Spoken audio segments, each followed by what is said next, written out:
अभिवादन स्वीकार कीजिए ब्रजेश मिश्रा का और आप देखना शुरू कर चुके हैं द डिबेट। बहनों भाइयों, इस देश के लोकतांत्रिक व्यवस्था पर धर्म और जाति का बड़ा कड़ा पहरा बैठा हुआ है। वो तो गनीमत बनाइए कि हमारी सर्वोच्च अदालत ने धर्म के नाम पर राजनीति चमकाने वाले और जाति के नाम पर राजनीति करने वालों पर हथौड़ा चलाया है और चेतावनी दी है। हालांकि याचिका जरूर खारिज कर दी गई धर्म के नाम पर पॉलिटिकल पार्टी बनाने वालों पर, लेकिन सुप्रीम कोर्ट ने याचिका खारिज करते वक्त जो तल्ख टिप्पणियां की हैं वो भारतीय राजनीति की सच्चाई को बेनकाब करती हैं और ये बताती हैं कि इस देश में धर्म के आधार पर, जाति के आधार पर और क्षेत्रवाद के हिसाब से किस तरह की राजनीति की जा रही है, जो समता, स्वतंत्रता और बंधुत्व की राजनीति के और बंधुत्व के अधिकारों के विरुद्ध है। आज चर्चा इसी विषय की। बहनों भाइयों, सुप्रीम कोर्ट में एक बड़ा दिलचस्प मामला पिछले दिनों आया। मीडिया में वो सुर्खियां नहीं बना क्योंकि उसमें कोई ऐसी बात नहीं थी जिससे चैनलों की टीआरपी बढ़ती या यूट्यूब व्यूज़ बढ़ते, लेकिन हमारे समाज के लिए और लोकतांत्रिक व्यवस्था के लिए वो एक बहुत बड़ी पहल थी। ये पहल थी कि भारत की सर्वोच्च अदालत ने AIMIM के खिलाफ दायर की गई एक याचिका पर बड़ी जबरदस्त बात कही। याचिका में यह बात कहा गया कि ये धर्म के आधार पर बनाई गई MIM पार्टी है जो इस्लाम का प्रचार करती है और धर्म के आधार पर काम करती है, जो भारत के संविधान और सुप्रीम कोर्ट के निर्देशों के आदेशों के क्रम में नहीं है और इस पार्टी की संबद्धता को चुनाव आयोग में समाप्त किया जाना चाहिए। लेकिन बहनों भाइयों, सुप्रीम कोर्ट में हलफनामा देकर MIM ने कहा कि वो भारत का संविधान को मानता है, चुनाव आयोग को नियम को मानता है। वो सिर्फ इस्लाम के लिए नहीं बल्कि धर्मनिरपेक्षता और संविधान में दिए गए अधिकारों के क्रम में काम करते हैं। इस एक बात ने सुप्रीम कोर्ट में को आश्वस्त किया कि वो किसी धर्म की राजनीति नहीं करते हैं। लेकिन इसकी सुनवाई के दौरान सुप्रीम कोर्ट ने जो कुछ कहा वो सर्वाधिक दिलचस्प है और भारत का जागरूक नागरिक होने के नाते आप सबका कर्तव्य है कि आप उस बात को सुने, समझें और देखें कि क्या हो रहा है। सुप्रीम कोर्ट की यह बड़ी कड़ी टिप्पणी थी कि भारत के राजनीतिक दल धर्म के नाम पर, जाति के नाम पर, क्षेत्रवाद के नाम पर, भाषा के आधार पर राजनीति कर रहे हैं और ये संविधान में जो समता, स्वतंत्रता और बंधुत्व की भावना है उसके विपरीत है। लेकिन आप जम्मू कश्मीर से कन्याकुमारी तक और गुजरात से लेकर अरुणाचल प्रदेश तक जितनी भी राजनीतिक दल हैं, एक दो अपवाद को अगर आप छोड़ दें तो शायद ही कोई पॉलिटिकल पार्टी होगी जो धर्म, जाति, पंथ, मजहब, भाषा, क्षेत्र के हिसाब से काम न करती हो। इन सब का एक ही काम है, धर्म के आधार पर बांटना, जाति के आधार पर बांटना, भाषा के आधार पर बांटना, क्षेत्र के आधार पर बांटना। और ये आज से नहीं हो रहा है, 7 दशकों से इस देश के भीतर सिर्फ बांटने का घिनौना खेल खेला जा रहा है। और दुर्भाग्य की बात है कि हमारी आपकी पीढ़ियां, बाप दादे से लेकर हम आप तक इस बंटवारे का हिस्सा है। ना हमारी आंख खुल रही है, ना हमारी बुजुर्गों की आंखें खुली थी। अब शायद हमारे आने वाली पीढ़ियों की आंखें खुलें और इस प्रकार के राजनीतिक घिनौने बंटवारे से शायद हम अलग हो सकें और देश की उन्नति और विकास के बारे में सोच सकें, एक बेहतर हिंदुस्तान के बारे में सोच सकें। बहनों भाइयों, सुप्रीम कोर्ट की जो टिप्पणी है कालजयी है और ये मानता हूं कि भारत के लोकतांत्रिक प्रक्रिया में सम्मिलित राजनीतिक दलों को बेनकाब करती है कि वो मुद्दे, घोषणा पत्र, विचारधारा किसी की नहीं, वो सिर्फ धर्म, जाति, पंथ, मजहब, क्षेत्र और भाषा की राजनीति करते हैं और इसमें सब बेनकाब है। ये ऐसा हमाम है, सब नंगे हैं। देखिए ये खबर।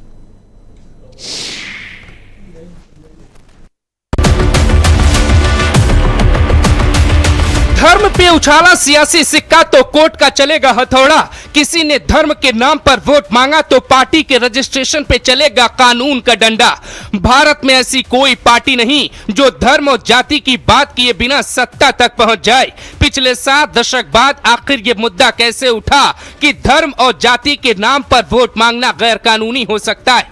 धर्म के नाम पर ही आजादी के दौरान भारत की जमीन का 33% हिस्सा पाकिस्तान बन गया। भीषण दंगों में लाखों की जान चली गई उसी समय धर्म के आधार पे एक नए देश की मांग हुई। धीरे धीरे राजनीतिक पार्टियों का उदय हुआ। क्षेत्रीय पार्टियों ने जाति के आधार पे सत्ता हासिल की। मुलायम हो या लालू, चंद्रबाबू नायडू हो या नीतीश, शिवसेना हो या टीएमसी, क्षेत्रवाद जातिवाद को बढ़ावा दिया। धर्म की सियासत में बीजेपी कांग्रेस का आमना सामना हुआ। फिर कोर्ट ने जाति को धर्म से भी खतरनाक क्यों बताया और ओवैसी की पार्टी को खत्म करने का सवाल कोर्ट तक क्यों पहुंचा? सुप्रीम कोर्ट में याचिकाकर्ता के वकील विष्णु शंकर जैन ने मांग की थी कि AIMIM की मान्यता रद्द हो। याचिका में दावा था धर्म के नाम पे पार्टी बनी, इस्लाम को बढ़ावा दे के पार्टी चुनाव कैसे लड़ रही? संविधान के अनुसार भारत धर्मनिरपेक्ष है, तो फिर धर्म के आधार पर, धर्म के नाम पर पार्टी बना के कोई वोट कैसे मांग सकता है? याचिका में दावा है कि ओवैसी की पार्टी एक धर्म विशेष की राजनीति करती जो संविधान के खिलाफ है, इसीलिए मान्यता रद्द की जाए। तो क्या सभी राजनीतिक पार्टियां इसकी चपेट में आ जाएंगी? क्योंकि बात धर्म से शुरू हुई है, जाति के साथ क्षेत्रवाद तक पहुंच गई। सुनवाई के दौरान सुप्रीम कोर्ट की खुली टिप्पणी बेहद चौंकाने वाली। सुनवाई के दौरान ओवैसी की पार्टी के खिलाफ याचिका तो रद्द हो गई, लेकिन 3 शब्दों पे कोर्ट की टिप्पणी ने हिंदुस्तान की सियासत की पोल खोल दी है। सुप्रीम कोर्ट के मुताबिक धर्म की सियासत से ज्यादा खतरनाक है क्षेत्रवाद और जाति की सियासत। भारतीय संविधान समता, स्वतंत्रता और बंधुत्व के सिद्धांतों पर आधारित जाति आधार पर राजनीति, इन मूल्यों के खिलाफ जाति। अगर कोई दल खुले तौर पर जाति ध्रुवीकरण को बढ़ावा देता है तो उसे जन प्रतिनिधित्व अधिनियम या अन्य कानूनों के तहत जवाबदेह ठहराया जा सकता है। तो क्या देश में बहस शुरू हो गई है? कोर्ट की टिप्पणी के बाद तो भारत की ज्यादातर राजनीतिक पार्टियों का वजूद खतरे में आ जाएगा। पूरब से लेकर पश्चिम तक हर कोई धर्म और जाति के आधार पर टिका है। जो धर्म और जाति से दूर है वो क्षेत्रवाद की सियासत को हवा देते। महाराष्ट्र में मराठी की बात होना, बंगाल में ममता बनर्जी का बंगाल की बात करना, अखिलेश यादव की पूरी पार्टी जाति की सियासत पे टिकी है। बिहार में जाति के आधार पे पिछले 4 दशक से सत्ता का खेल बढ़ा है। यूपी में जातियों के दम पे 4 बार मायावती, 3 बार मुलायम, 1 बार अखिलेश यादव सीएम बने। हिंदुस्तान में जाति, धर्म और क्षेत्रवाद के दम पर सियासी रोटी हर पार्टी सेकती रही और उसे बारी बारी से खाती रही। पंडित नेहरू से लेकर मोदी तक, योगी से लेकर ममता बनर्जी तक, हर कोई धर्म, जाति और क्षेत्रवाद की सियासत में मशगूल रहा। तो आज द डिबेट में सबसे बड़ा सवाल, क्या जातिवाद, क्षेत्रवाद धर्म की सियासत से भी खतरनाक है? कितनी पार्टियों की दुकान होगी बंद? ओवैसी हो या राजभर, अनुप्रिया पटेल हो या फिर निषाद, एक टिप्पणी से हर कोई क्यों परेशान? धर्म हटा तो बीजेपी हटी, जाति हटा तो अखिलेश तेजस्वी, क्षेत्रवाद हटा तो फिर ममता शिवसेना साफ।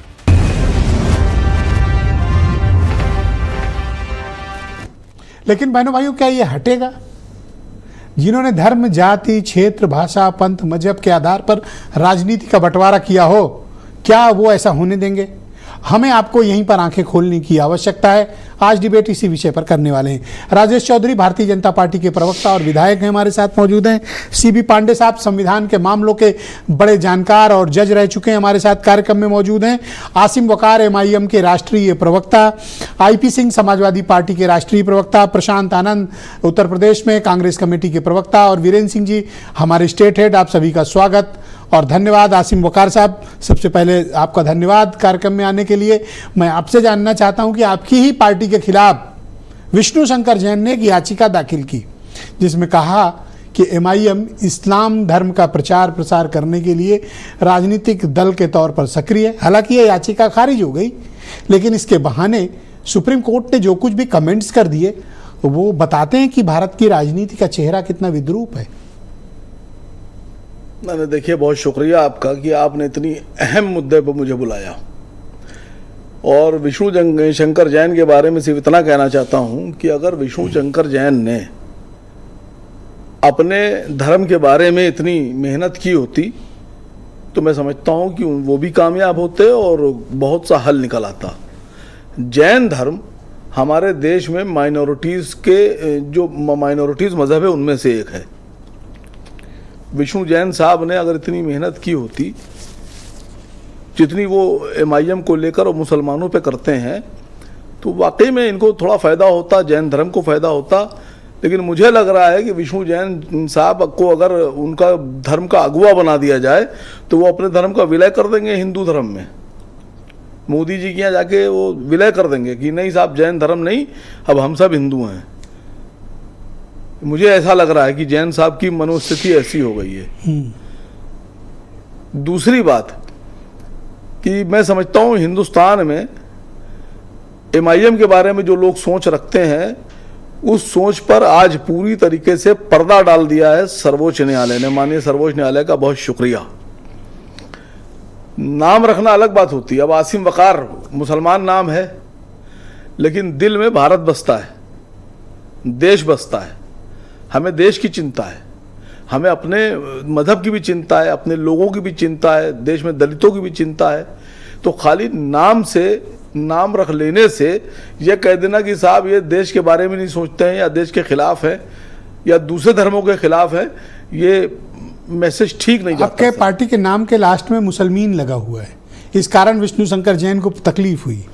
नहीं, विष्णु शंकर जैन को तकलीफ, अब सरकार जब पलट जाएगी, भारत सरकार, दूसरी सरकारें आ जाएंगी, तब मैं पूछूंगा कितनी तकलीफ हो रही है। धमकी दे रहे हो? नहीं, धमकी नहीं, मैं पूछूंगा तकलीफ कितनी हो रही है। और मैंने तो पहले ही कह दिया कि जैन जो हैं वो माइनॉरिटीज में आते हैं, अल्पसंख्यक समाज है, देश का अल्पसंख्यक मजहब है। और जैन साहब का अगर बस चल जाए तो मैं समझता हूँ सब विलय कर दें उठाकर। फिर से एक बार बोल रहा हूँ, जैनियों का विलय? हाँ, वो सब विलय करने में तैयार बैठे हैं। वो तो अपने मुंह से कहते हैं कि नहीं साहब हम हिंदू हैं, वो कहते हैं हम हिंदू हैं। तो जैन सिख ये सब हिंदू में ही कंसीडर होते हैं? नहीं, एक्ट इन पर सरदार हिंदू लगता है। नहीं सर, ये आप कह रहे हैं ना, ये आप कह रहे हैं कि सब हिंदू में आते हैं। अगर हिंदू में आते हैं तो भारत में वो माइनॉरिटीज में क्यों आते हैं? संविधान में उनको माइनॉरिटीज का अधिकार क्यों दिया गया है? आप कुछ भी कहते रहिए। ऐसे तो मोहन भागवत जी कहते हैं कि हिंदुस्तान में रहने वाले सभी हिंदू हैं, मुसलमानों को भी वो कहते हैं हिंदू हैं। तो क्या उनकी बात मान ली जाए? अच्छा, वो उनका ये मत था, उनका मतलब एक लार्जर कम्युनिटी है जो ये मानती है कि MIM यानी जो आपकी पार्टी है, सिर्फ आप पर ही आरोप नहीं है सर। देखिए, अधिकांश दलों पर ही आरोप है कि धर्म पर राजनीति। देखिए, धर्म की बहस नहीं है, फिर भी अब आपने पूछा तो मैं बता दूं, मैं हिंदू धर्म किसको मानता हूं? मैं हिंदू धर्म मानता हूं ब्राह्मण, क्षत्रिय और वैश्य, इन तीन को मानता हूं मैं हिंदू धर्म, बाकी को नहीं मानता सर। और मैं समझता हूं बाकी लोग भी अपने को नहीं मानते। द्रविड़ हैं, दलित हैं। सर, ये डिफरेंट लेवल पे ले जा रहे हो डिबेट को। अभी तो बात इस बात की है कि क्या राजनीतिक दलों को धर्म का इस्तेमाल करने का हक है। मैं कहता हूं बिल्कुल हक नहीं है, और संविधान भी उन्हें इजाज़त नहीं देता। आप पर इसी बात का इल्ज़ाम है कि आपकी पार्टी राजनीतिक दल के बहाने इस्लाम के प्रचार प्रसार में लगी हुई है। ऐसे आरोप याचिका में लगाए गए, हालांकि याचिका खारिज हो गई। जी देखिए, वहाँ सर्वोच्च न्यायालय के सामने उन्होंने याचिका लगाई थी, बहुत कुछ सबूत भी दिए होंगे, बहुत से इतने मोटे गड्ढे भी रखे होंगे पेपर के, खड़े भी हुए होंगे बोलने के लिए, लेकिन 1 मिनट में सब खारिज हो गया, साबित ही नहीं कर पाए। तो टेलीविजन पे साबित करना अलग बात होती है और न्यायालय में साबित करना अलग बात होती है। टीवी पर जो लोग आपको सुन रहे होते हैं वो बहुत से दर्शक होते हैं, जो सेकुलर लोग हैं वो मेरी बात मानेंगे, और जो कट्टर हैं, रेडिकल, वो दोनों तरफ हैं। वो विष्णु जैन की बात मानेंगे, वो हर तरफ है। नहीं सुनिए सर, वो मोदी जी की बात मानेंगे, योगी जी की बात मानेंगे, लेकिन जो सेकुलर लोग हैं, जो देशभक्त हैं, जो देश को आगे बढ़ता देखना चाहते हैं, वो मेरी बात मानेंगे। पर धर्म का इस्तेमाल अगर किसी ने किया तो सुप्रीम कोर्ट का बहुत साफ है, राजनीति से हाथ धोना पड़ेगा। नहीं सर, विश्व आपके लिए भी चेतावनी। नहीं सर, विश्व हिंदू परिषद है, बजरंग दल है, they are not political parties.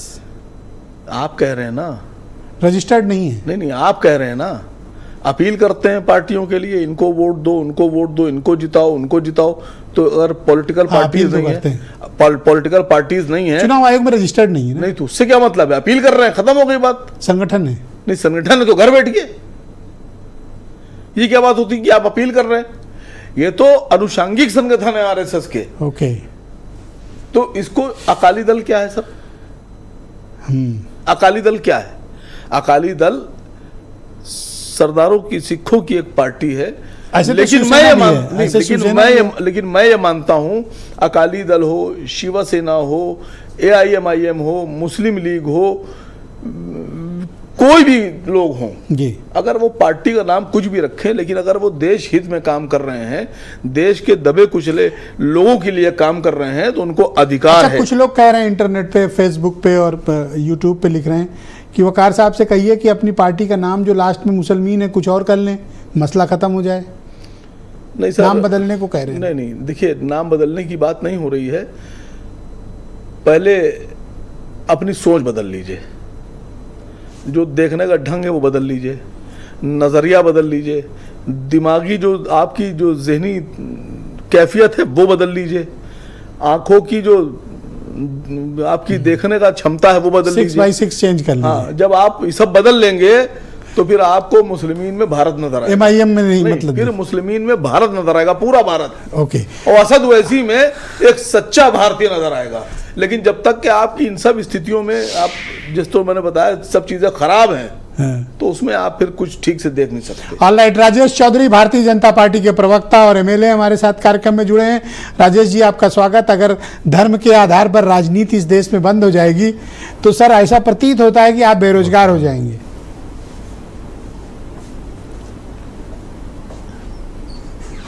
देखिए ब्रजेश जी, सबसे पहले तो मैं इस कोर्ट के आदेश का बहुत सम्मान करता हूं और उसका स्वागत भी करता हूं कि कम से कम उन्होंने ऐसा आदेश दिया कि जिससे हम लोगों को सबको धार्मिक उन्माद नहीं फैलाना चाहिए। यदि धार्मिक उन्माद फैलता है तो मुस्लिम लीग के माध्यम से पाकिस्तान का निर्माण होता है। इस देश ने जो दंश झेला है विभाजन का, इस भारत माता के 2 टुकड़े जो हुए हैं विभाजन के रूप में, वो इसी धार्मिक उन्माद से हुए हैं। उसी धार्मिक उन्माद की बात सुप्रीम कोर्ट ने की है। और यदि धर्म का प्रयोग शुचिता के लिए किया जाए, धर्म का प्रयोग राजनीति को ठीक प्रकार से चलाने के लिए किया जाए, भारत तो दुनिया का सबसे प्राचीन देश है, भारतीय संस्कृति दुनिया की सबसे श्रेष्ठ संस्कृति है। यदि धर्म का उपयोग भगवान राम ने किया तो राम राज्य आया, भगवान कृष्ण ने किया तो उनको आज लोग याद करते हैं, और धर्म के आधार पर अटल बिहारी वाजपेयी जी ने सुशासन किया तो आज उनको याद करते हैं, चौधरी चरण सिंह जी ने शासन किया तो उनको आज याद करते हैं, आज नरेंद्र मोदी जी, योगी जी सब सुशासन के रूप में काम कर रहे हैं तो आज उनको लोग तो इस बात को आप पब्लिकली एक्सेप्ट करने को तैयार हैं कि भारतीय जनता पार्टी धर्म के आधार पर राजनीति करती है? क्या आप धर्म के आधार पर राजनीति करते हैं? आप ऐसा स्वीकारते हैं? हमने कभी धर्म के आधार पर राजनीति नहीं की। हमने सिद्धांतों के आधार पर राजनीति की, अपने जो और संविधान के अनुसार राजनीति की। और जिस धर्म निरपेक्षता की बकार भाई बात कर रहे थे, आप बात कर रहे हैं, वो भी बाबा साहब अम्बेडकर ने संविधान में नहीं लिखा। धर्मनिरपेक्ष और समाजवाद जो शब्द है वो इमरजेंसी के समय जब सारे नेताओं को जेल के अंदर डाल रखा था, उस समय इंदिरा गांधी जी ने उसके अंदर घुसाया जबरन। ये संविधान जिस समय लिखा गया बाबा साहब अम्बेडकर के नेतृत्व में, उस समय उसमें धर्मनिरपेक्ष शब्द था ही नहीं, उसमें समाजवाद था ही नहीं। आने वाली पीढ़ियों को बताने की आवश्यकता है संविधान में बदलाव हो, इमरजेंसी के समय पर घुसाया गया। धर्मनिरपेक्षता और नहीं, मैं कहता हूं देखिए सोशलिज्म को बाहर कर दिया बचना चाहिए। कैसी धर्म की राजनीति से? उसी रावण की राजनीति से बचना चाहिए, कंस की राजनीति से बचना चाहिए। यदि युधिष्ठिर उस धर्म की राजनीति से पैदा हो रहा है तो हमें क्या अफसोस होना चाहिए? नहीं होना चाहिए। ऐसी धर्म की राजनीति तो हम लोगों को करना चाहिए। हमको धार्मिक उन्माद फैला करके समाज में विभेद नहीं करना चाहिए। बकार भाई को मैं सुन रहा था अभी, वो छत्री को मार रहे हैं हिंदू, ब्राह्मण को मार रहे हैं हिंदू, वैश्य को मार रहे हैं, और वो कहाँ जाएंगे भाई? जो ओबीसी वर्ग के लोग हैं वो कहाँ जाएंगे? वो हिंदू नहीं है क्या? वो हिंदू नहीं है। ये जो सोच है ना, ये सोच देश के लिए खतरा है। ये जो सोच है ये समाज के लिए खतरा है। ये विभाजनकारी जो सोच है, इसी पे कमेंट किया है सुप्रीम कोर्ट ने। ठीक, आपने मुद्दा उठाया है। अब मैं चाहता हूं कि आसिफ वकार उसका 20 सेकंड में रिप्लाई दे दें। आपने इंपॉर्टेंट बात कही कि ओबीसी को और एससी को क्यों हिंदू नहीं है क्या? अच्छा, हिंदू का सर्टिफिकेट आप दोगे? 1 सेकंड रुक जाओ आप। नाउ अब बोलिए, आप जवाब दीजिए वकार साहब। नहीं सर, ओबीसी एससी हिंदू नहीं है? नहीं सर, अगर ओबीसी हिंदू होते तो यादव कथावाचक की चोटी ना काटी हिंदू का सर्टिफिकेट बांटेंगे। अगर ओबीसी को ये हिंदू मानते तो यादव कथावाचक की ना चोटी काटी जाती, ना उसका सर मुड़ा जाता, और ना उसको यादव कथावाचक मतलब जाट समाज के लोग। अगर शेड्यूल कास्ट को, सुनिए पहले आप, अरे सुन तो लीजिए चौधरी साहब, आप फिर अरे चौधरी साहब सुनिए ना, एक सेकंड चौधरी साहब, अरे राजेश जी रुकिए, राजेश जी, राजेश जी, राजेश जी थोड़ा एक घटना कोई घट गई उसको आप प्रचार अब मैं चाहता हूँ करोगे। एक दूसरे को संवाद हो सर, एक दूसरे की बात सुने फिर रिप्लाई दें, हम बेहतर डिबेट कर पाएंगे। आपके पास वकार साहब 20 सेकंड है। नहीं देखिए सर, हमने तो कोई विवाद कभी किया नहीं। क्यों? अभी आपने कहा ना कि पिछड़े और दलित कहाँ सुनिए जाए। तो सर, बात तो सुनिए। आप ऐसे कैसे खारिज अरे कर दिए? बात तो सुनिए। आपको इन्वेस्टिग हो रहे हैं जो सर्टिफिकेट दे रहे हैं। बात तो सुनिए, जितना भारत आपका है, जितना चौधरी साहब का उतना ही मेरा है। बिल्कुल है, जितना इतिहास आपको पता है, जितना चौधरी साहब को पता है, उससे 10 आपको गुना ज्यादा पता होगा। उसको 10 गुना ज्यादा मुझे पता है। आप कह रहे हैं कि आप भेदभाव नहीं करते, तो यहाँ कुएं पे पानी भरने पर दलितों को क्यों रोका जाता था? मंदिर में दलितों की एंट्री क्यों नहीं होती थी? सड़क पर चलने पर सड़क क्यों धोई जाती थी? पूजा का अधिकार दलितों को क्यों नहीं होता था? और आज के दौर में घोड़ी चढ़ने का अधिकार नहीं साहब, पढ़ाई करने का अधिकार वैसे नहीं। आप दोनों लोग सुप्रीम कोर्ट के आदेश की अवहेलना कर रहे हैं। धर्म और जाति के आधार पर इस प्रकार का बंटवारा आप लोग को नहीं करना नहीं होना चाहिए। आपको भी नहीं करना चाहिए और होना उन्हें भी चाहिए नहीं सर। करना चाहिए। बिल्कुल, आप मैं दोनों सहमत- सुप्रीम नहीं, कोर्ट की नहीं। रूलिंग के खिलाफ बोल रहे हैं। नहीं, हम तो खिलाफ बोल नहीं रहे, हम तो देखिए सुप्रीम ये कोर्ट का- बंटवारा करने का काम बकार भाई कर रहे हैं। ये बंटवारा करने का काम सुनिए बकार भाई सर। कर रहे हैं। हम तो सर्व समाज को साथ लेकर के चलना, हमने तो कहा है सबका साथ, सबका विकास, सबका विश्वास। हाँ। हमारा तो नारा है ये। सुप्रीम कोर्ट ने जो कहा है वही तो हमारा नारा है। तो ये फिर गंगा जल से हम तो पवित्र क्यों कराते हो सर राजनीति का सबको? विरोध करते हैं। हम तो ये क्या छोड़ पाते हो? एक मिनट सर, दो टुकड़े किए। आप चौधरी साहब एक आपने देखिए शुरुआत की है। देखिए ये जो कह अरे रहे हैं सुन ना, तो लीजिए सर मेरी ये बात। आपकी कोई जा रही है, मंदिर देश बोलिए। के अंदर बता दो जहाँ दलितों का अरे मेरी प्रवेश। बात आप तो बोले, आप बोले, आप बोले, आप बोले। कोई- ओके राजेश जी, कानून बता एक दो सेकंड जहाँ आप रुक दलितों के जाओ, साथ भेदभाव इनका एक होता सवाल हो। ले लेते हैं। ओके वकार ये साहब, केवल वोट बैंक की Thank you, sir. राजनीति। Thank you. अच्छा ये पसमादा भाइयों को क्यों नहीं महत्व? धन्यवाद। एक सेकंड रुक जाओ। इनके अंदर जातियां नहीं है क्या? अच्छा, मुसलमानों के वन अंदर बाय वन सेकुलर बात करते जातियां हैं ना, वन बाय वन बात करते हैं। रुको आप 20 सेकंड बोलो आप। सर अगर और 20 सेकंड में शांत हो जाए। हाँ, अगर बैकवर्ड्स ओबीसी को आप हिंदू मानते तो 5 कालिदास मार्ग को गंगा जल से पवित्र ना किया जाता, क्योंकि अखिलेश यादव वहां पे रहे। और यह बात मैं नहीं कह रहा हूं, अखिलेश यादव खुद कहते हैं। इस पर क्या बोलिएगा? अब शांत हूं, अब उनको बोलने दें। राजेश जी 20 सेकंड में रिप्लाई दीजिए। मैं पिछड़ी जाति से आता हूं, मैं हिंदू नहीं हूं क्या? आप दोगे मुझे हिंदू होने का सर्टिफिकेट? अरे भाई आप खुद हिंदू हो, आपके 4-5 पीढ़ी ऊपर जाओगे तो आप खुद हिंदू हो। जो डर गए वो मुसलमान बन गए, जिन्होंने तलवार के सामने सरेंडर कर दिया वो मुसलमान बन गए। यही तो अंतर है मेरे और तुम्हारे अंदर। आप भी मेरे भाई हो, बोलिए आपकी वो आप कोई गैर नहीं हो। मैं तो मानता हूं कि आप मेरे भाई हो। बिल्कुल, आप किसी धर्म नहीं। ओके थैंक जो यू। डर गए थे वो मुसलमान बन गए। धन्यवाद सर, धन्यवाद। तलवार के सामने अपना सर झुका तो दिए, 5 कालिदास वो मुसलमान मार्ग कर दे। को मेरे पवित्र पूर्वज किया गया। मैं अब के थोड़ा सामने डिबेट झुके को नहीं। आगे बढ़ना वो चाहता हूं। लड़ते रहे, उन्होंने और थोड़ा सा इसका संघर्ष किया। लीगैलिटी को तो आज वो समझते हैं। हिंदू थे। यदि मैं- मुगलों की धन्यवाद। तलवार के सामने मेरे पूर्वज झुके होते तो मेरा नाम भी धन्यवाद बकार सर। हो सकता था। धन्यवाद। मेरा नाम भी जमालुद्दीन हो सकता था। Thank you, sir. Thank आपका you. नाम बकार धन्यवाद। इसलिए है कि वो तलवार की धार के सामने आप टिक नहीं पाए। ओके सीबी आपने पांडे surrender कर साहब दिया। संविधान इतना के ही मामलों अंतर के है मेरा बड़े और आपके बीच। जानकार और पूर्व जज रह चुके हैं और संवैधानिक मामलों के एक्सपर्ट हैं। सर सुप्रीम कोर्ट का ये आदेश आपने पढ़ा होगा। क्या आप ये मानते हैं कि भारत के राजनीतिक दल इसका पालना कर रहे हैं या सभी इस अवहेलना में लिप्त हैं?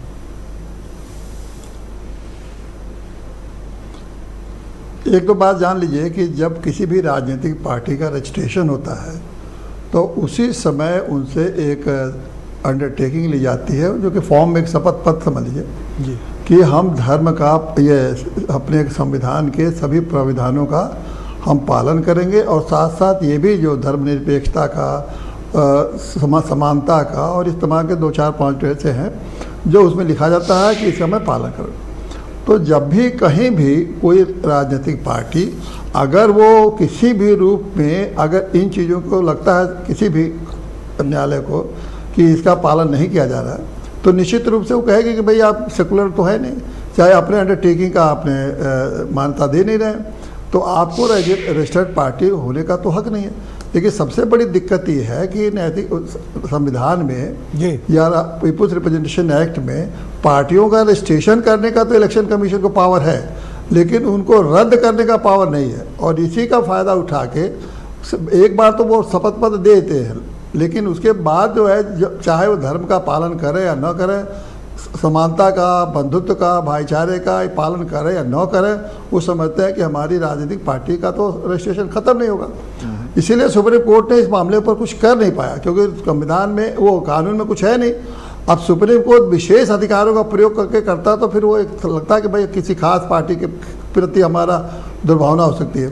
तो लेकिन सुप्रीम कोर्ट की जो मंशा है उसने जाहिर कर दिया कि आप इस तरह से आप एक तरफ तो लिख के देते हैं कि हम ऐसा नहीं करेंगे, और बार बार आप सभी पार्टियां, कोई एक पार्टी नहीं है, बार बार ये आप उसका पालन नहीं करते हैं। कम से कम इतना तो पालन करिए कि व्यवहार में तो बिल्कुल ही नहीं करते हैं, सैद्धांतिक रूप से तो पालन करिए। सर कोई ऐसी पॉलिटिकल पार्टी नहीं जो धर्म, जाति, क्षेत्र, भाषा, पंथ, मजहब का इस्तेमाल करके इस देश में बांटने की बात ना करती हो सर। एक्सेप्शनल है, एक दो छोड़ दें आप, तो सब इसी काम में लिप्त। कोई ऐसी पार्टी नहीं है। और मैं आपको उदाहरण दे रहा हूँ, अपने हाईकोर्ट का उदाहरण दे रहा हूँ। हाईकोर्ट ने अपने उदाहरण का दे रहा हूँ, लखनऊ जज ने ये आदेश दिया था कि कोई भी रैली, कोई भी संगोष्ठी जात के नाम पर नहीं होगी।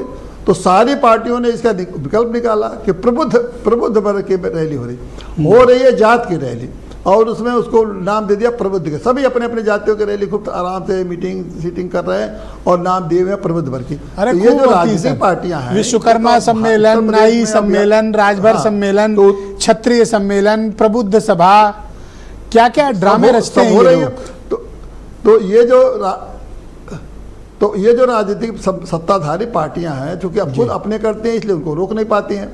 सत्ताधारी पार्टी जैसे भारतीय जनता पार्टी मान लीजिए इस समय वो खुद ही उन्हें में पूरी तरह से उलझी हुई है, तमाम लोगों को उसी हिसाब से वो अपना मौका देते हैं। तो कैसे वो मना करे, किस मुंह से मना करे? वो तो चाहते हैं कि इस तरह के नाई सम्मेलन, ये सम्मेलन, ब्राह्मण सम्मेलन, ये सर यही वजह है कि भारत में कोर इशूज की पॉलिटिक्स होती नहीं। आम जनता के मुद्दों के साथ जिस तरह निर्ममता होती है, धर्म, जाति, पंथ, भाषा, मजहब पे फंसा देते हैं ये लोग। ये बड़ा आसान है ना, इसको समझाना पड़ता नहीं। खाली कहिए कि हम इस जात के हैं भाई, हम इसलिए खड़े हुए हैं, कुछ समझाना नहीं है। और इसीलिए एक से एक मूर्ख एमएलए बन रहा है, एक से एक मूर्ख एमपी बन रहा है, एक मूर्ख एमपी एमएलए बन रहा है, कुछ नहीं पता संविधान का। बिल्कुल सहमत, संविधान ले लेकर घूमते रहते हैं, संविधान की बात करते रहते हैं। अरे डाकू बैठे हैं सर, आता जाता कुछ नहीं है, और बस संविधान पेपर लीक कराने वाला माफिया भी विधानसभा में बैठा हुआ है। मतलब उदाहरण ऐसे हैं, rapist, gang rapist, paper leak का माफिया, नौकरी चोरी करने वाला, डाकू, भ्रष्टाचारी, लुटेरे। आप ये और नहीं, पुलिस रिकॉर्ड कहता है डाकू है ये। आप सेकुलरिज्म की बात करते हैं, हाइट है। अब और भी बात बताओ, अगर आपको सेकुलरिज्म में जरा भी आस्था है तो आप किसी महंत को कैसे मुख्यमंत्री बना सकते हैं? जी। महंत जी को नहीं, या और लोगों को भी आप किसी भी मुसलमानों में किसी को कैसे बना सकते हैं जो कि धर्म का खाली दिन रात माला जपता रहता है, उसको कैसे आप किसी पद पर रख सकते हैं? तो मुस्लिमों में आप तमाम देखिए माला जपते रहते हैं अपना। और थैंक यू सर, बहुत शुक्रिया। सेकंड राउंड में आपके बाकी विचारों को सर हम सम्मिलित करेंगे। आईपी सिंह समाजवादी पार्टी के राष्ट्रीय प्रवक्ता हैं। आईपी सिंह जी, अगर जातिवाद हटाना पड़ गया जिस तरह सुप्रीम कोर्ट का आदेश है, सर आपकी पार्टी का तो फिर भविष्य खतरे में पड़ जाएगा। आईपी सिंह जी,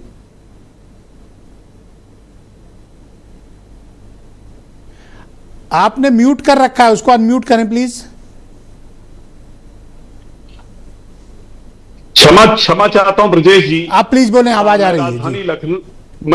राजधानी लखनऊ में बैठा हूं और देख रहे होंगे कि लाइट चली गई है। दिन में 20 बार जाती है और जब आजमगढ़ जाता हूं तो 10 घंटे बिजली नहीं मिलती। ये तो गजब समस्या लेके आ गए। बिजली को लेकर बेहद स्थिति बहुत खराब है।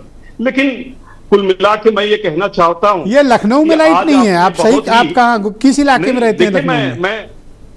मैं गोमती नगर में हूं और यहाँ दिन में 10 बार लाइट जाती है, रात में 2-2 घंटे जाती है, और किसी लैंप के सहारे मैं आपसे बातचीत कर रहा हूं। आप प्लीज बोलें। और ये सिर्फ लखनऊ का ही नहीं, पूरे उत्तर प्रदेश में बिजली नहीं आती है। और जब आपने देखा होगा कि बिजली मंत्री से जब सवाल पूछे जा रहे थे तो भारत माता की जय, हर हर महादेव, इस तरह की बात, क्योंकि गुजरात से आए एक ब्यूरोक्रेट है, वो उत्तर प्रदेश को समझते नहीं, यहाँ की बोल भाषा समझते हैं। 22-24 साल की नौकरी में आए, गुजरात में नौकरी की और ऊपर से थोप दिया गया 2 बड़े मंत्रालय उनके हैं। नगर विकास में वही गुजरात मॉडल का एक नोट। अच्छा सर, लौट कर मुद्दे पर आए। सुप्रीम कोर्ट ने कहा है कि जातिवाद करने वाली पार्टियों का, धर्म के आधार पर राजनीति करने वाली पार्टियों के खिलाफ कार्रवाई होनी चाहिए। सर अगर जातिवाद खत्म हो गया तो आपका क्या होगा सर? देखिए ब्रजेश जी, बहुत अच्छी बात है कि माननीय सुप्रीम कोर्ट ने अगर गंभीर बात कही है तो मेन स्ट्रीम मीडिया तो इस पर चर्चा नहीं कर रही है, लेकिन आपने हिम्मत जुटाई और आज आप चर्चा कर रहे हैं। भारतीय संविधान में धर्मनिरपेक्षता जो है वो मूल ढांचे का अभिन्न हिस्सा है और राजनीति में धर्म का दुरुपयोग रोका जाए, इस पर बार बार माननीय सुप्रीम कोर्ट ने सचेत किया है। जिस बात को लेकर आप कह रहे हैं, तो अगर जो बीजेपी 11 वर्षों से देश की सत्ता में है, जनसंघ से लेकर बीजेपी जिस बुनियाद पर खड़ी है, उस पार्टी में मैं 29 वर्ष रहा हूं, वो तो धर्म के आधार पर खड़ी हुई है। और जब लगा कि हिंदी बेल्ट में कमजोर हो रही है, तो फिर कहार सम्मेलन, नाई सम्मेलन, जिस बात का जिक्र उन्होंने आईपी सिंह जी, यही इल्जाम आपकी पार्टी पर है कि आप एक जातिवादी पार्टी हैं। देखिए, वो कहने को आप कह सकते हैं, अगर हम जातिवादी थे तो हमने सभी पक्ष का कैसे मत लिया। किस तरह से समाजवादी पार्टी 2012 में सत्ता में आई, उससे पहले सत्ता में आई। और याद करिए, अगर आप कह रहे हैं तो श्रद्धेय नेताजी 89 में कैसे मुख्यमंत्री बने, तो सवाल समाजवादी पार्टी पर खड़ा करने से पहले जो बार बार धर्मनिरपेक्षता को लेकर 21 अक्टूबर 2024 को, अच्छा, राजेश चौधरी कह रहे हैं सबका साथ, सबका विकास, सबका विश्वास। नहीं, देखिए सबका साथ, सबका विकास, ये तो सिर्फ एक जुमला है। जिस तरह से 2 करोड़ प्रतिवर्ष नौकरियां दी जा रही थी, जिस तरह से तमाम मल्टीनेशनल देश में आ रहे थे, आज देखिए हम पिछड़ते चले गए। आज आर्टिफिशियल इंटेलिजेंस पर भारत सरकार बात नहीं करती। हम चीन के मुकाबले हम कितना पिछड़ गए। $4 ट्रिलियन की इकोनॉमी 2008-9 में 10 में थी चीन की, आज वो 20 ट्रिलियन पर है। हम कहां खड़े? 11 वर्षों में प्रधानमंत्री जी दुनिया में घूमते रहे, बड़ी बड़ी बातें करते रहे, कभी ट्रंप के लिए रैली, कभी किसी के लिए रैली, जहां 2 लाख आबादी वहां आज भी घूम रहे हैं और वहां का सब कुछ हासिल। मैं उम्मीद करता हूं कि दूसरे चरण की डिबेट में आप तक आते आते बिजली जरूर आ जाएगी। ये बड़ा कष्ट आज इन्होंने, मैं देख रहा हूं उनके अंधेरे में बैठे हैं बेचारे। मुझे सिंपैथी है आपसे, तकलीफ भी है कि लाइट कट रही है। प्रशांत आनंद, कांग्रेस कमेटी के प्रवक्ता, मेरे साथ मौजूद हैं। प्रशांत जी, अब सबकी बात को समेट के आपके पास आया हूं, तो आप बताइए कि आप सुप्रीम कोर्ट की इस आदेश की पालना करेंगे? आप भी वैसे जहां मौका मिलता है क्षेत्रवादी बन जाते हैं, जहां मौका मिल जाता है जातिवाद भी कर लेते हैं, और जहां मौका मिल जाता है धर्म को इस्तेमाल करने से आप भी परहेज नहीं करते सर। सबसे पहले तो मैं माननीय सुप्रीम कोर्ट के इस फैसले का स्वागत करता हूं और मुझे बड़ा आश्चर्य हुआ कि बीजेपी प्रवक्ता ने भी इसका स्वागत किया। मुझे लगा कि वो विरोध करेंगे इसका, क्योंकि मोदी जी और उनकी पार्टी, मुझे नहीं लगता है कि इस चीज को मानेंगे, क्योंकि मोदी जी तो धर्म के नाम पे राजनीति के ब्रांड एम्बेसडर हैं। राजेश जी, आज से 2 साल पहले भी सुप्रीम कोर्ट की गाइडलाइन आई थी। उन्होंने गाइडलाइन जारी किया राइट स्पीच पे। उन्होंने कहा था कि सुमोटो ले पुलिस अधिकारी और उस पर कार्रवाई करे। लेकिन आपने देखा होगा यहाँ तो सरकार जो है पुलिस को आगे करती है। यूपी में भी देखा होगा आपने, मैं यूपी का ही उदाहरण दे रहा हूँ कि संभल में सीओ हुआ करते थे कोई अनूप चौधरी करके, तो उन्होंने क्या कहा था वो पूरे प्रदेश में देखा। और एक पुलिस वाले की वीडियो भी वायरल हुई थी कि नमाज पढ़ते उन्होंने कैसे लातों से मारकर। तो ये चीजें जब पुलिस और सरकार ऐसा काम धर्म के आधार पे करेगी तो कार्रवाई कौन करेगा? जिस सीओ की आप बात कर रहे हो ना, जितनी तेजी वो सीढ़ियां चढ़े थे, उतनी तेजी ही उनको अफसरों ने नीचे कारपेट के कर दिया है। अब तो मुझे अरसा हो गया उनकी वो बल्ला उल्ला दिखाते, बल्ले सल्ले दिखाते, ढोले दिखाते तस्वीरों की, वो उतनी तेजी से किनारे भी लग गए। ये तो इनकी खासियत है कि इस्तेमाल करने के बाद ये इनको फेंक देते हैं। जी, जब जरूरत थी तब इस्तेमाल किया उन्होंने। तो क्या कांग्रेस पार्टी इस बात का हलफनामा देने के लिए और कसम खाने को तैयार है कि आप धर्म के आधार पर, जाति के आधार पर, क्षेत्र के आधार पर, भाषा के आधार पर राजनीति नहीं करेंगे? कांग्रेस पार्टी ने आजादी के पास से अभी तक कभी भी धर्म की कोई राजनीति करी ही नहीं। चाहे नेहरू जी से लेकर आज मनमोहन सिंह तक, सब ने विकास के नाम पे काम किया और देश को इतने आगे तक आज पहुंचाया है। जब सुई नहीं बनती थी तब से लेकर आज तक सिर्फ विकास पे काम हुआ है। ऑलराइट, शुक्रिया प्रशांत जी, हमारे साथ बने रहिएगा। वीरेन जी हमारे स्टेट हेड इस कार्यक्रम में हमारे साथ जुड़ चुके हैं। वीरेन जी, आपने जब इस आदेश का अध्ययन किया तो आपने क्या पाया कि क्या वाकई में सुप्रीम कोर्ट ने जिस मंशा को व्यक्त किया, हमारे राजनीतिक दल उस मंशा का पालना कर रहे हैं, या अभी भी सब धर्म, जाति, क्षेत्र, भाषा, पंथ, मजहब के आधार पर बटे हुए हैं और बंटवारे की ही बात करते हैं? देखिए, ये बात तो सही है कि पार्टियां जो अपना संविधान बनाती हैं उसमें सर्वजन की बात करती है, सबके विकास की बात करती है, लेकिन बाद में अगर नेता मंदिर भी जाते हैं तो कैमरा साथ में लेके जाते हैं। पूजा पाठ, विधि विधान सबका वीडियो डाला जाता है। रैलियां जातियों के आधार पर होती हैं, पार्टी की बैठकें और सम्मेलन जातियों के आधार पर होते हैं, और ये सब दिखावटी बयानबाजी कोर्ट के सामने कर देते हैं। कोर्ट के निर्देश का एक को पालन नहीं करते हैं। बहुत साफ सी बात है कि आप हमेशा जाति के आधार पर, सुप्रीम कोर्ट कह रहा है धर्म के आधार पर राजनीति खतरनाक है, और सारे दल वही काम कर रहे हैं। बस खाली ये एडवाइजरी है या कंपलसरी है, और अगर कंपलसरी है तो इस पर कार्रवाई कुछ होगी कि नहीं होगी, ये सुप्रीम कोर्ट को देखना चाहिए। शपथ पत्र तो दे दिए कि हम नहीं करते, और जाके रैली कर रहे हैं, क्या कर लेंगे? तो समस्या इसी बात की है इस देश में कि कोर्ट के सामने तो बगुला भगत बन जाते हैं और बाद में मछली खाते चोंच में फंसाए तालाब में जाके। तो ये नेताओं की जो बगुलों से सफेद तुलना हुई है, इसीलिए तो हुई है कि सबको झूठ बोलना, सबके सामने उल्लू बनाना, सबको सियासत के फायदे के लिए वो न जाति देख रहे हैं, न धर्म देख रहे हैं। बस उनको चाहिए वोट, और उनको नीति से कोई लेना देना नहीं है। अच्छा, अंदर डुबकी मार के ये मछली खा लेता है सब? मिर्जा जी, जाति और धर्म तो ऐसी चीज है कि इसके लिए पढ़ाई लिखाई की जरूरत ही नहीं है। अनपढ़ आदमी भी ज्ञानी हो जाता है, धर्म पे तमाम लोग ज्ञान देते हैं और जाति की बात करते हैं। मछली, अंडा, मीट, मुर्गा सब खा रहे हैं और चुटिया भी बांधे हैं। तो ये क्या है? ये यही तो है कि दोहरा चरित्र है और दोहरा मापदंड है। दुनिया के लिए कुछ और है, अपने लिए कुछ और है। 5 स्टार लग्जरी जीवन शैली, सुविधाएं, ये सब नेताओं के लिए बहुत अनिवार्य है, लेकिन जनता के बीच जाएंगे तो उनके पोटली से रोटी निकाल के खाएंगे, घर में बैठ जाएंगे, जमीन पे बैठेंगे, कहेंगे आज दलित के यहाँ भोजन करना है। भोजन शायद भले वो होटल से आया हो, थाली साफ सुथरा, पत्तल आप कई बार फोटो देखे होंगे। तो जो चिल्ला रहे हैं वो काम क्या कर रहे हैं, ये भी तो देखना पड़ेगा। और उन पर रोक कैसे लगेगी? भाई हेट स्पीच है, हेट स्पीच पे आजम खान जेल में है, और कितने हेट स्पीच वाले रोज बाहर हेट फैला रहे हैं, दे रहे हैं कि नहीं दे रहे हैं? और कोर्ट कहती है कि ना करो, कहाँ मानते हैं? अब आप देखो, ओवैसी भी गए थे, ओवैसी तो आजकल चुनाव आयोग भी जा रहे हैं, उनके पार्टी की मान्यता को भी लेके गए, उनके प्रतिनिधि भी बैठे हैं। ओवैसी ज़्यादा के हल्ला मचावत है, और आज तक बीजेपी उन पर 151 तक नहीं होने दी। क्यों? क्योंकि भाई वो फायदेमंद है। बिहार में 5 विधायक जिताए ले लड़ा के। अरे आईपी सिंह के यहाँ लाइट आ गई भाई। बत्ती आ गई, आ गई बत्ती, आ गई कि नहीं?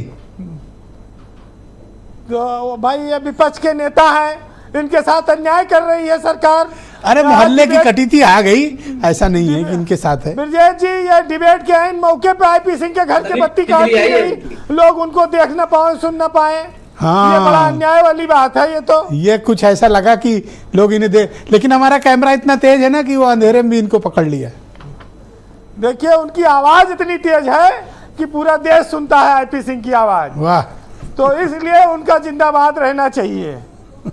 वैसे ओवैसी जहां जहां लड़ते हैं बीजेपी को फायदा होता है। संपन्न आदमी, इन्वर्टर भी लगाया उनके यहाँ। अच्छा, लगा इन्वर्टर? तो ये ऑन क्यों नहीं किए थे? पहले इन्हीं की पार्टी में रहे ना, तो राज मंत्री। हाँ, लगाया, बटन नहीं दबा रखा है इन्होंने। इन्होंने बटन ऑफ कर दिया होगा। अच्छा, अरे आईपी सिंह जी आपने म्यूट कर रखा है, आईपी सिंह जी म्यूट कर रखा है आपने। आप आवाज ऑन करो। अरे भाई, ये इन्वर्टर नहीं लगा, 110 रुपए का ये 95 सहारे में किसी तरह से इज्जत बचा रहा था। 24 करोड़। अरे क्यों फोन बत्ती घुरवा रहे? देश में 24 आप करोड़ हमारे लोग देखते आप हैं, हमारे इसमें बहुत मैं पुराने क्या बता रहा मित्र था, 110 आईपी सिंह जी, आप रुपए हमारे किलो बहुत पुराने है। मित्र, कल हम कहाँ भिजवा देंगे से आपके यहाँ एक इन्वर्टर, चिंता मत करिए। नहीं नहीं, आईपी सिंह पर को आप कोई इतने भीख में कमजोर इन्वर्टर हैं, नहीं नहीं चाहिए कमजोर नहीं हो आपके। सर। आप इस तरह ना कहें कि आईपी सिंह अरे को भाई, इन्वर्टर आप की कमी अमीर है। हैं, आप लोग आईपी सिंह मांग हैं। करेंगे तो उनको बहुत लोग इन्वर्टर दे जाएंगे। आप इस तरह बख्शीश की राजनीति न हमारे करिए मित्र चौधरी जी। बड़े भाई हैं, हमारे भाई बहुत पुराने, हमारे बहुत मतलब पुराने बिजली नहीं मित्र, दोगे, बड़े इनको भाई इन्वर्टर IPC दोगे? भाई। मैं अब क्या दूसरी बताएं, पार्टी में बिजली नहीं देंगे, इन्वर्टर देंगे। बड़ा आज सम्मान करते हैं वो उनका। स्वीट बैंक में पैसा जमा कर रहे हैं, मैं क्या बताऊं, क्या पोल खुलवाना चाहते हैं आदरणीय ब्रिजेश जी? एक सेकंड रुक जाइए आईपी सिंह जी, रुकिए। अरे भाई, वीरेंद्र जी की बारी है, माननीय वीरेंद्र जी की बारी। आप लोग संयम बरतें, उनका समय ना लें। वीरेंद्र जी नाराज हो गए तो फिर दिक्कत देखिए, आप लोग के लिए होगी। बोलिए वीरेंद्र जी। हम तो ये मान सकते हैं कि अगर इन्वर्टर नहीं है, हो सकता है इतनी देर में आईपी सिंह ने मोमबत्ती का इंतजाम किया हो, मंगाया हो बाजार से। अगर उजाला आ गया तो क्या बुराई है इसमें। दूसरी बात यह है कि सियासत में हेट स्पीच उसी तरह से है जैसे दाल में तड़का लगा दो तो स्वादिष्ट हो जाती है, और नेता लोग उसी तड़के के आधार पर वोट को खींचने की कोशिश करते हैं।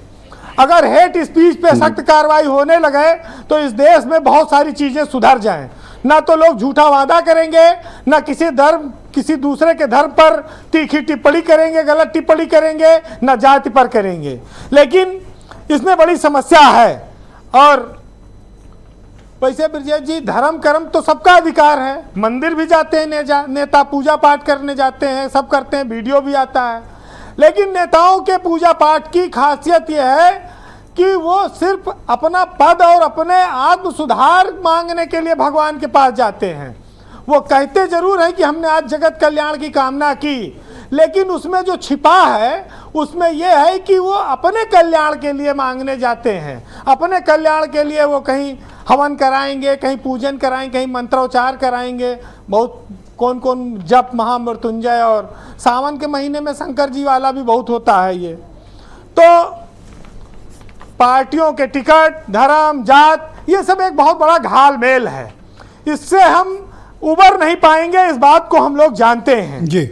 और सुप्रीम कोर्ट ने भी जो बात कही है, अगर धर्म जात के बात छोड़ के पार्टियां चलेंगी तो उनको विकास की राजनीति करनी पड़ेगी, और फिर उसमें जवाबदेही बहुत बढ़ जाती है, उसमें फंस जाएंगी तो विकास के मुद्दे पर वो कभी नहीं आएंगी। जी फिलहाल मामला लंबा न खींचे, आज रफीक सादानी का एक बहुत अच्छा शेर है। अरे जरूर। ये जो लोग कहते कुछ हैं, करते कुछ हैं, सामने कुछ पीठ पीछे कुछ होते हैं, उस पर सुनिएगा कि रफीक सादानी ने कहा कि तुमका हम दिल जान से मानित है, और तोहरे नगरी के हम खाक छानित है, और सकल का देख के बुद्धू न कहो, हमहू प्यार करे जानित है, क्योंकि गायत कुछ है, हाल कुछ है, और लेबिल कुछ है, माल कुछ है।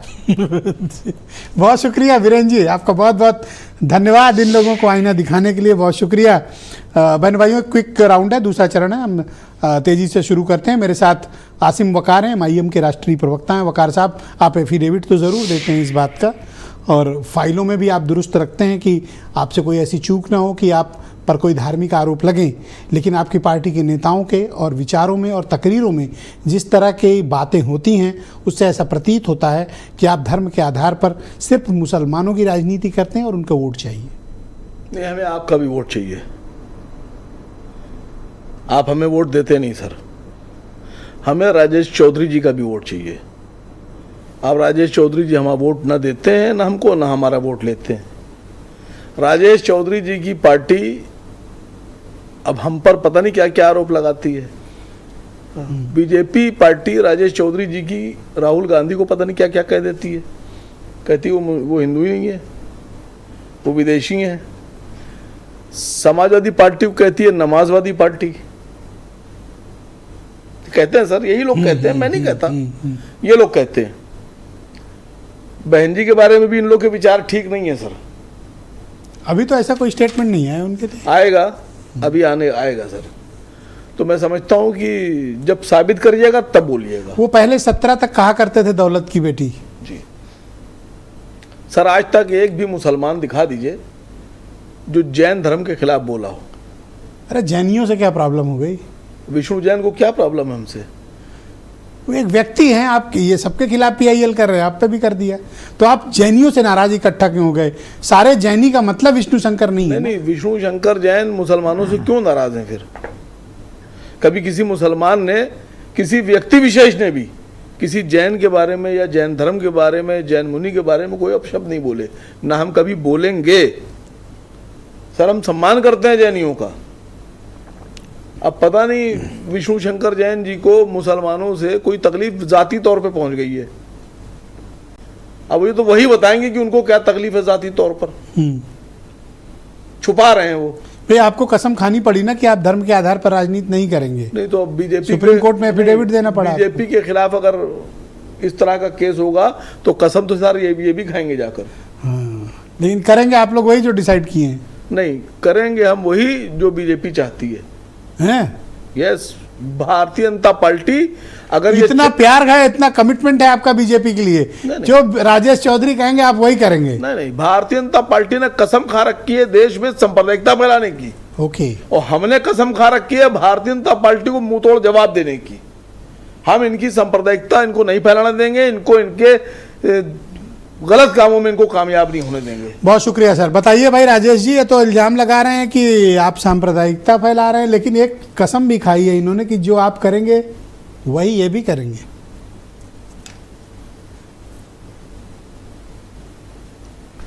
देखिए ब्रजेश जी, ये डिबेट बहुत अच्छी डिबेट हो रही है। मुझे लगता है कि एक जो अच्छी डिबेट आप करते हो उनमें ये भी एक अच्छी डिबेट होगी, और जो टॉप 5 आपकी होंगी उनमें एक ये होगी, ऐसा मेरा मानना है। आज बात कर रहे थे, उंगली उठ रही थी हम लोगों पर। हम जनता चुन करके हमें विधायक बनाती है, सांसद बनाती है, और चुन करके उसी में से मंत्री बनते हैं, प्रधानमंत्री, मुख्यमंत्री बनते हैं, और वो समाज का एक हिस्सा होते हैं। उसी समाज में से वकील बनता है, उसी समाज में से CA बनता है, उसी समाज में से डॉक्टर बनता है, उसी समाज में से जज बनता है। सब उसी समाज का हम हिस्सा हैं। आज उत्तर प्रदेश की विधानसभा आप देखोगे तो इस विधानसभा में दर्जनों डॉक्टर हैं। अमित चौहान जैसे डॉक्टर हैं, डॉक्टर सुरभि जैसे डॉक्टर हैं, रागिनी जो एम्स से आई हैं जैसे डॉक्टर हैं, दर्जनों CA हैं, दर्जनों उद्योगपति हैं, दर्जनों वकील हैं मेरे जैसे, जो अपना जीवन वकालत के लिए लगाना चाहते थे। और सतीश महाना जी के नेतृत्व में इस विधानसभा ने एक नया कीर्तिमान बनाया है। हमको विधानसभा के उस पक्ष को भी देखना चाहिए। जब समाज में गिरावट आ रही है तो चारों तरफ गिरावट आती है। मुझे बहुत खुशी होती है कि आप कहते हैं कि हाँ वहाँ पर गैंग रेपिस्ट भी हैं, डाकू भी हैं, घर में जल लग जाती है, डाकू भी हैं, जब आग लग जाती है तब पकड़े जाते हैं, वो जज भी, मर्डर भी हैं। आप अगर ये भी कहते तो मुझे बड़ी प्रसन्नता होती कि आपने समग्रता के साथ इस बात को रखा है। अधिकारों का दुरुपयोग नहीं, मैंने अपनी बात को रखा है। तो ये स्वरूप है इस विधानसभा का, ये स्वरूप है लोकसभा का। आज केवल माफिया नहीं आते, कुछ माफिया हो सकता है चुन करके आ जाते हो, कुछ में मुकदमे हो, मैं इस बात को नकार नहीं सकता, और मेरे नकारने से कुछ होगा भी नहीं, सच तो सच रहेगा। पर यह भी सच है कि कितने इंजीनियर होंगे, कितने रिटायर्ड IAS होंगे, IPS होंगे, जजेज होंगे, जो देश की संसद में जाना चाहते हैं, जो देश की विधानसभाओं में जाना चाहते हैं। इसी कारण देश चल रहा है। माफिया देश नहीं चला सकते, लुटेरे देश को नहीं चला सकते। आज अच्छे लोग इन सदनों में हैं, इसीलिए देश तरक्की कर रहा है, इसीलिए नरेंद्र मोदी जी के नेतृत्व में भारत आज दुनिया थैंक यू सर, धन्यवाद, आर्थिक शक्ति बनने की ओर आगे बढ़ रहा है। ऑल राइट, मेरे साथ CP पांडे साहब मौजूद हैं। पांडे जी, क्या आपको लगता है कि सुप्रीम कोर्ट का ये आदेश, इनको वंदे मातरम से परहेज है? धन्यवाद सर। इनको वंदे मातरम से सर, आपका और वैसी साहब का कुछ सेटिंग है सर, सब जान गया है sir. Thank you sir. Sir आप बीच में ना बोलो सर। नहीं, एक मिनट सर, आप मुख्यमंत्री किसी बैकवर्ड को बना दीजिए या दलित को बना दीजिए, देखिए मैं बोल दूंगा। बोलिए, ऐलान कीजिए। अच्छा, मुख्यमंत्री कौन बनेगा ये आप तय करेंगे या पार्टी तय? अरे आपकी बहुत चीजें ये लोग तय करते हैं, ये भी तय करा लो। योगी जी के कौन सा नारा लगाना है ये तय करेंगे। योगी जी को धन्यवाद, वोट दिया उत्तर प्रदेश। CP पांडे साहब मौजूद हैं, धन्यवाद। और सर्वाधिक आप दोनों इस डिबेट को व्यक्तिगत न बनाएं प्लीज, मैं आप दोनों से आग्रह करता हूं। CP पांडे साहब संवैधानिक मामलों के एक्सपर्ट और जज हैं हमारे साथ। पांडे जी, क्या आपको लगता है कि ये राजनीतिक दल सुप्रीम कोर्ट के निर्देशों की कोई पालना करेंगे? इनके इरादे तो इस डिबेट में ही दिख गए सर। देखिए, ये तो नहीं पालन करेंगे, लेकिन सुप्रीम कोर्ट को ये चाहिए कि पहले तो सेकुलरिज्म को ठीक ढंग से सुप्रीम कोर्ट एक्सप्लेन करे, डिफाइन करे कि सेकुलरिज्म का मतलब क्या है। और सेकुलरिज्म में ये भी डिफाइन करने के साथ साथ वो लगा दे कि 1 2 3 4 5 6 7 8 कंडीशन जो भी लगाना हो कि अगर इसका वायलेशन होगा तो माना जाएगा कि देश के basic structure, secularism basic structure है, समझिए, उस बेसिक स्ट्रक्चर का आप ये पार्टियां या व्यक्ति उल्लंघन कर रहा है और उसके उल्लंघन करने से, चाहे अगर पार्टी उल्लंघन कर रही है तो उसके रजिस्ट्रेशन खत्म हो जाएगा, चाहे कांग्रेस पार्टी हो, बीजेपी पार्टी हो, कितनी भी बड़ी पार्टी हो, उसका रजिस्ट्रेशन खत्म हो जाएगा और वो बाहर कर दी जाएगी। उसी तरह अगर व्यक्ति कोई अगर इस तरह से उल्लंघन करता है कि नेता कहते हैं पार्टी कह रही हम तो भाषण दे रहे हैं, मेरा व्यक्तिगत विचार है, मेरा धार्मिक स्वतंत्रता है, ये जाकर भाषण वही सी पार्टी का आदमी देता रहता है और कहता है ये तो मेरे पार्टी का मामला नहीं, ये तो मेरा मामला। तो सुप्रीम कोर्ट कहना पड़ेगा कि अगर ये व्यक्तिगत रूप से भी कोई पार्टी का सदस्य कहीं भी बयान देता है और वो सेकुलरिज्म के खिलाफ है तो उसके खिलाफ उसके जो टिकट जो मिला है वो रद्द हो जाएगा, कभी चुनाव नहीं लड़ पाएगा। धर्म तो छोड़िए, उसके खिलाफ जीवन भर सेना को गाली देने वाला मध्य प्रदेश सरकार में आज भी कैबिनेट मंत्री बनकर बैठा हुआ है सर। ऐसे बहुत से, एक क्या उदाहरण देंगे तो आप अगर। बहुत शुक्रिया सर, मैं समाजवादी पार्टी के प्रवक्ता आईपी सिंह को इस परिचर्चा में आमंत्रित करता हूं। आईपी सिंह जी, आपको इस बात की जनता को एश्योरेंस देना पड़ेगा, आप जो बांटने की राजनीति करते हैं, कभी कहते हैं पीडीए है, कभी किसी जाति को लेकर टिप्पणी करते हैं, मुद्दों के आधार पर राजनीति करिए ना। बिजली समस्या है, महंगाई समस्या है, बेरोजगारी समस्या है, आप उस पर बात करने के बजाय आप ये जाति के आधार पर समाज को बांटना क्यों चाहते हैं? नहीं, जाति और धर्म के आधार पर बीजेपी राजनीति करती है और समाजवादी पार्टी जाति, पंथ, भाषा के आधार पर बिल्कुल राजनीति नहीं करती है और हम सबको जोड़कर चलते हैं। जो पिछड़ा, जो दलित वर्ग का है, अति पिछड़ा है, तबका है, उसके हक की लड़ाई समाजवादी पार्टी लड़ती है। और कुछ सुप्रीम कोर्ट ने समय समय पर बहुत कुछ कहा है। ब्रजेश जी, आज आपने बहुत ही इंपॉर्टेंट टॉपिक लिया है। उसमें 21 अक्टूबर 2024 को doctor Subramaniam Swami ji supreme court गए और सुप्रीम कोर्ट का जो फैसला आया, उन्होंने कहा कि धर्मनिरपेक्षता जो शब्द है उसे संविधान से हटा देना चाहिए और उस बात को माननीय सुप्रीम कोर्ट ने खारिज कर दिया था।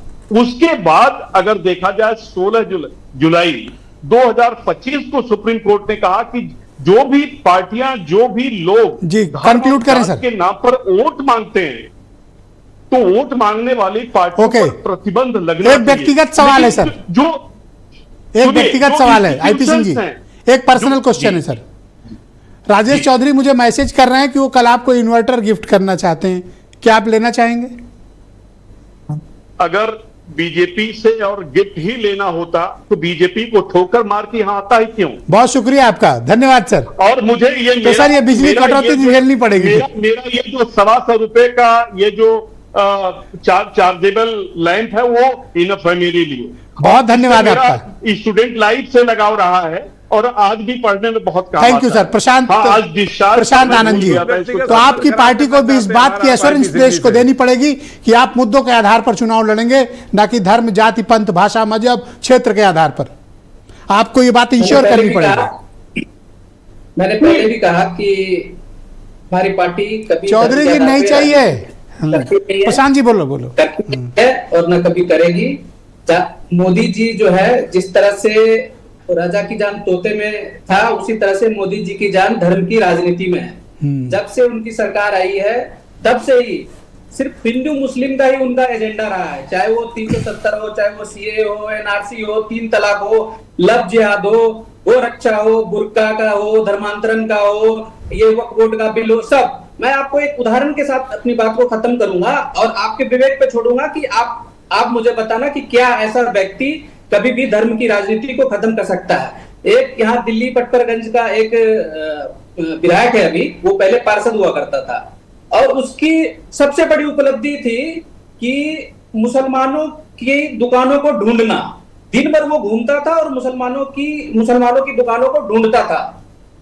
मोदी जी ने उनको तुरंत विधायक का टिकट दिया और टिकट ही नहीं दिया, भरी सभा में लाखों लोगों के सामने उसके पैर को भी छुआ तो क्या बहुत शुक्रिया आपका, धन्यवाद प्रशांत भाई। कैमरे पर प्रशांत मोदी कभी जी भी धर्म की राजनीति खत्म कर सकता है। बहुत शुक्रिया। नहीं, अवध ओझा का मसला था वो, काफी उनका वीडियो भी वायरल है। आप सभी का मैं बहुत आभार प्रकट करता हूं, धन्यवाद देता हूं कि एक बेहद सामाजिक और राजनीतिक मसले पर आप सब ने अपनी अपनी प्रतिक्रिया व्यक्त की और अपने विचार रखे। मैं आप सबका बहुत धन्यवाद देता हूं। बहनों भाइयों, ब्रेक के उस पार जीनत सिद्दीकी आपके सामने पेश होंगी और समाज में फैली एक सड़ांध आपको दिखाएंगी कि जिस महक और परी की गालीबाज रील्स वायरल हो रही हैं, उनके फॉलोअर्स पिछले 2 दिनों में लाखों बढ़ गए। जो संभल के एसपी बड़े बड़े दावे कर रहे थे, एसपी साहब की हवा निकल गई। बड़े मामूली धाराओं में उनके खिलाफ एफआईआर की गई, कोर्ट ने उनको खड़े खड़े जमानत भी दे दी गई। दूसरा सबसे गंभीर मामला, एक सिटिंग मेंबर ऑफ पार्लियामेंट इकरा हसन को सहारनपुर के एडीएम ने बदतमीजी की और अपने केबिन से कहा गेट आउट। उस एडीएम के खिलाफ कार्रवाई क्यों नहीं हो रही? एक छोटा सा ब्रेक, जीनत सिद्दीकी ये सारी खबरें आपके सामने पेश करेंगे।